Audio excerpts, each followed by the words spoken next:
Halo semuanya. Kami dari kelompok H. Perkenalkan saya. Saya. Ini hasil dari tugas kelompok kami. Selamat menyaksikan. Indonesia merupakan negara yang kaya akan sumber daya mineral.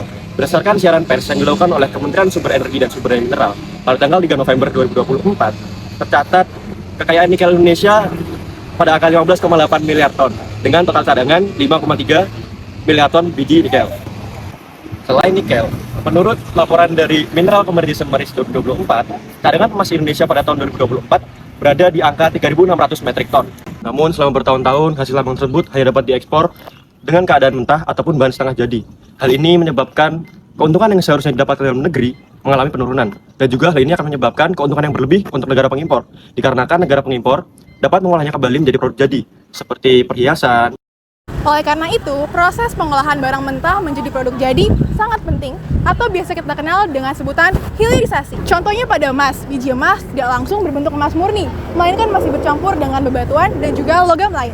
Untuk memisahkannya, bisa digunakan proses kimia seperti sianidasi, yaitu pelindian emas menggunakan larutan sianida. Setelah itu, emas dimurnikan lagi melalui proses elektrolisis atau peleburan hingga mencapai tingkat kemurnian yang tinggi. Contohnya 99,99%. Proses-proses ini menunjukkan bagaimana ilmu kimia sangat penting dalam meningkatkan nilai suatu bahan tambang.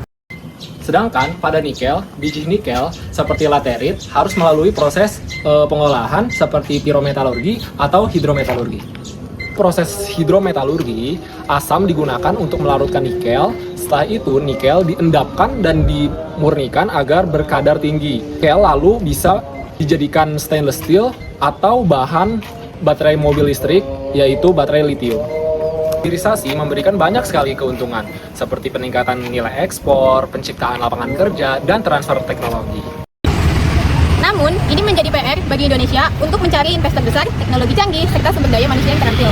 Tidak lupa, pengolahan limbah kimia juga harus dilakukan dengan aman, agar tidak mencemari lingkungan. Proses kimia dalam pengolahan emas dan nikel berpotensi menghasilkan limbah yang berbahaya jika tidak dilakukan dengan benar, seperti limbah sianida atau limbah asam.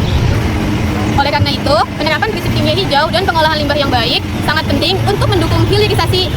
Kesimpulannya, hilirisasi industri tambang emas dan nikel bukan hanya soal ekonomi, tetapi berkaitan erat dengan prinsip kimia, teknologi, dan tanggung jawab lingkungan.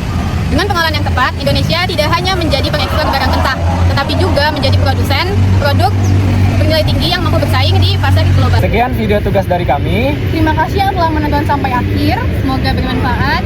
Dadah.